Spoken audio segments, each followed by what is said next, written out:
Há 50 anos, os brasileiros foram norteados por fatos que marcariam a história do país. No dia 31 de março de 1964, o golpe militar, um conjunto de eventos que culminou na queda do presidente João Goulart. E isto marcou o início da ditadura no Brasil. Hoje o país relembra e reflete sobre os mais de 20 anos de repressão política, a censura nos veículos de comunicação e a violação dos direitos humanos. Qual a herança deixada pelo golpe militar? Como o direito foi utilizado para a manutenção da ordem durante os anos de chumbo? Quais as marcas deixadas pela ditadura na história do Brasil? E, por fim, como o longo caminho do autoritarismo levou depois à redemocratização? Essas questões que ainda são polêmicas no Brasil estarão no debate do programa de hoje. Fique com a gente porque o Direito e Literatura começa agora.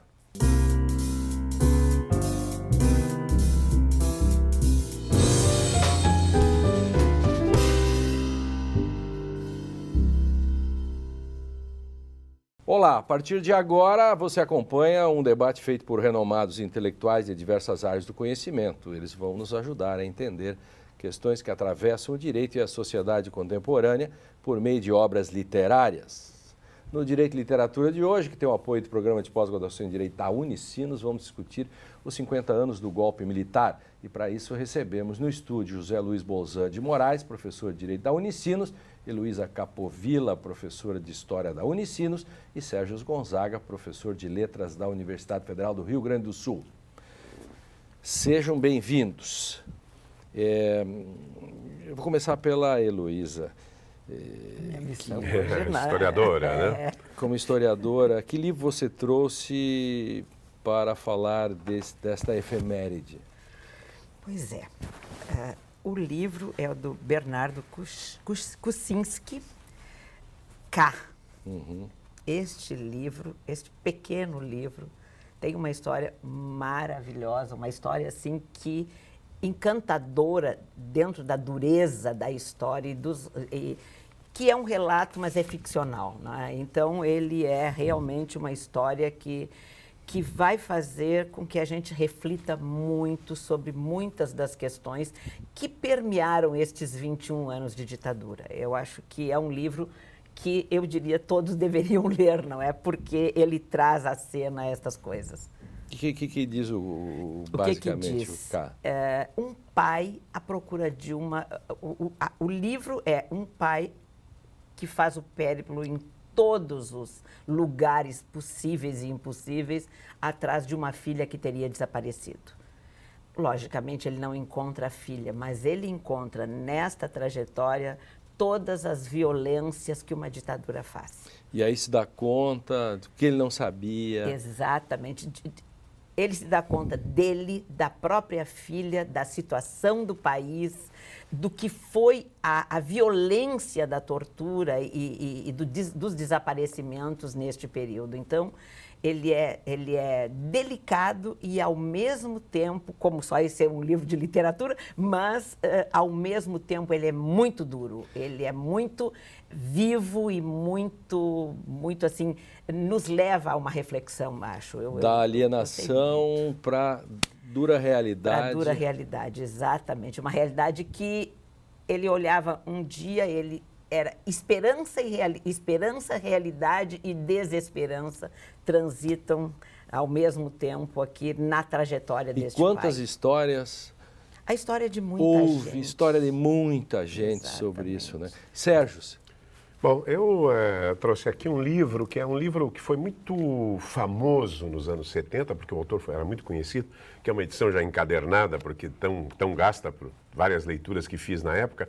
Hoje não sei se é um grande romance, chama-se Quarupi, do Antônio Calado. O Antônio Calado foi um intelectual que se opôs... Dizem até que, num primeiro momento, em 64, como outros intelectuais, teve uma posição simpática ao golpe, né? Muitos tiveram, efetivamente, em 64, porque, enfim, razões que a gente pode falar depois. E essa é a primeira reação, num certo sentido, a primeira reação literária. A cultura, digamos assim, o setor cultural reagiu meio rapidamente. Já em 65 havia peças de teatro, canções, né? Nos anos 60, 66 já tínhamos canções que falavam metaforicamente da ditadura, anunciavam um futuro amanhã, um futuro carnaval. O carnaval logo chegaria no sentido de... Amanhã há de ser outro Amanhã dia, há de ser outro dia, que na verdade durou 20 anos, né, para claro, ver. foi. Mas em 67 esse romance, ele teve uma larga influência na época, porque é um padre que tem vocação religiosa, mas ao mesmo tempo uma angústia sexual muito forte, e que estuda os índios e cujo sonho é trabalhar com os índios, mas ele vai adiando a sua ida porque ele teme a nudez das índias, ele teme que essa coisa subterrânea que o inquietava, né, que eram as suas pulsações sanguíneas, né, sexuais, pudessem atrapalhá-lo. Enfim, em síntese, é um romance, uma tentativa de fazer um romance histórico, totalizando o Brasil. Ele vai para a selva e no final ele volta exatamente no momento em que ocorre o golpe e por razões mais pessoais do que propriamente ideológicas, eu diria totalmente pessoais, ele acaba, no final, o padre acaba entrando na guerrilha. O que, aliás, aconteceu, né, com muita frequência. Vários dos guerrilheiros eram jovens seminaristas, ou jovens freis, ou jovens padres, né, que estiveram no fronte da guerrilha. Então termina com a ida para a guerrilha. Frei Beto, por exemplo. Claro. Frei Beto, né? Frei Tito que se suicidou, e vários outros, né, que estiveram nesse momento e que viram naquelas circunstâncias a guerrilha. E aí também está o próprio papel da igreja, num primeiro momento, a favor, e depois começa internamente a se questionar e depois acaba sendo importante na redemocratização. Pensemos no Dom Paulo Evaristo Artes, né? a Arquidiocese de São Paulo, a importância que isso teve, né, na transição, na questão. Professor Bolzan, que livro trouxeste? Bem, eu, ao contrário de outras oportunidades, textos de autores mais clássicos, hoje eu aproveitei para trazer um pequeno conto. Mostre ele direitinho. Um pequeno conto do Luiz Fernando Veríssimo, que foi publicado numa coleção da Companhia das Letras, Vozes do Golpe, em 2004, ou seja, nos 40 anos, e que chama A Mancha. E que é um relato que me parece interessante, porque característico do Veríssimo, nesse conto, sempre uma pitada de humor que transita no texto, onde ele relata a história de um ex-guerrilheiro exilado, né, Rogério, que, como ele mesmo disse, enriqueceu. Ele volta do exílio, o pai, que era um pedreiro, né, que tinha conseguido para ele sair para o exílio depois de ter sido torturado, tinha deixado uma pequena quantia em dinheiro de herança para ele, que ele não sabe bem como, e com isso ele começa a comprar e vender imóveis, construir imóveis, tal. Então ele comprava imóveis destruídos na cidade e revendia, e com isso foi enriquecendo. Até que um dia ele para na frente de um imóvel, entra para ver o imóvel e reconhece que nesse imóvel era onde ele tinha sido torturado. A sala onde porque tinha uma mancha de sangue no tapete, e ele reconhece. E aí ele começa uma aventura em torno disso para tentar redescobrir um pouco dessa história. Reencontra um companheiro de guerrilha da época, que também foi torturado, mas que, ao contrário dele, não tinha enriquecido. Era um RP, Relações Públicas de uma pequena empresa, amargurado com a sua história.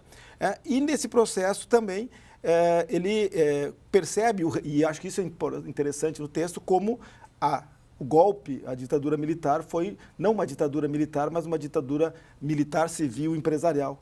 Porque todos esses atores estavam presentes. Então, ele vai a um condomínio onde mora o cunhado, né, um condomínio da alta classe média, onde tem um dos empresários que era um reacionário, que se mantinha como um reacionário até hoje e que se vangloriava de ter contribuído para o golpe. E ele descobre que o imóvel esse tinha ficado alugado no período 68-72 por uma pessoa que era sócio do sogro dele.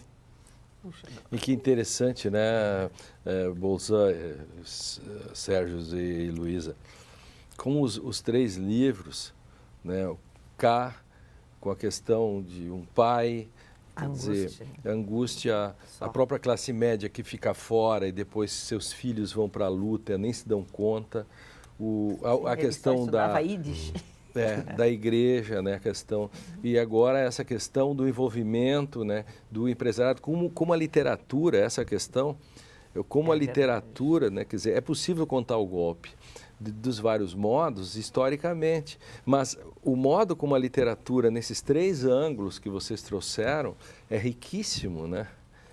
Para mostrar, né? Claro, e é impressionante assim, como um texto, um pequeno texto, no caso do Veríssimo, com essa marca humorística, né, que ele tem, ele consegue nos colocar frente a frente a uma realidade histórica, e dessa dinâmica que se teve ao longo do tempo e de como, de alguma maneira, ele aponta para as continuidades e descontinuidades desse processo. Ou seja, alguém que veio da guerrilha, que enriqueceu, que se vê confrontado com o passado, que não sabe muito bem como lidar com isso, mas ao mesmo tempo convive com os atores daquele período agora. Que E atores que estavam do outro lado, né? Claro, e agora são os vizinhos. É um tema muito fascinante. Claro. A literatura São os vizinhos abordou, dele. mas ainda talvez não totalmente.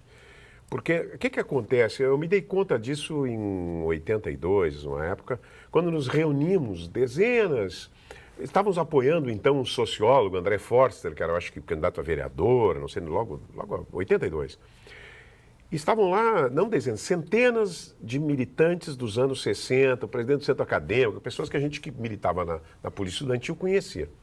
E eu percebi isso com alguma clareza, praticamente todos, porque ocorria com a liderança estudantil, é que, na verdade, na época, eu não vou dizer que hoje não seja, mas na época eram efetivamente alguns dos melhores alunos. Eu diria que eram os melhores que iam para frente da luta estudantil.